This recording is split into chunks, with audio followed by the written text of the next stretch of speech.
শুভ সকাল। আজ আমার মিনি ভ্লগে ডে 1। আজ শনিবার ছিল বলে সকালটা শুরু করলাম ম্যাগি সেদ্ধ দিয়ে। এমনিতেও আমি ছুটির দিনগুলোতে একটু অন্যরকম খাবার খেতে ভালোবাসি। ভাদ্র মাস থাকার জন্যে বেশ কয়েকদিন হলো মায়ের সাথেই রয়েছি। আর আজকে দ্বাদশী বলে বাড়িতে হয়েছিল গোপালের ভোগ। দুপুরের লাঞ্চটা সারলাম গোপালের ভোগ দিয়েই। অফিসে লাঞ্চ হালকা পাতলা কিছুই ক্যারি করি, এই কারণে শনিবার আর রবিবার দুপুরে যখনই একটু বেশি খেয়ে ফেলি তারপর আমার পেয়ে যায় ভাত ঘুম।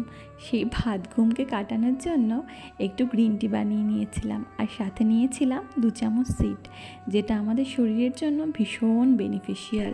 চায়ের কাপে শেষ চুমুক দেওয়ার আগেই বাড়িতে চলে এলো মিন্ত্রা থেকে একখানা পার্সেল, যেটাতে ছিল আমার জন্য দুর্গাপুজোর গিফট পাঠিয়েছিল আমার দিদিভাই। বিকেলে মা বাবার সাথে গল্প করে আমি বসেছিলাম ল্যাপটপ নিয়ে আমাদের বিয়ের ছবিগুলো একটু দেখতে। ছবি দেখতে দেখতে মনে হচ্ছিল সময় কেমন ঝড়ের মতন পেরিয়ে যায়। আমাদের বিয়েটা ঠিক হয়েছিল 8 মাস আগে, মানে বিয়ের ডেটের থেকে।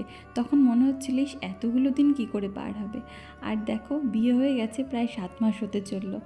এখন মনে হয় এই তো সেদিনের কথা। সারাদিনের তীব্র দাবদাহের পর সন্ধেবেলা নেমেছিল এক পশলা বৃষ্টি। সত্যি একেবারে হৃদয় জুড়িয়ে গেল।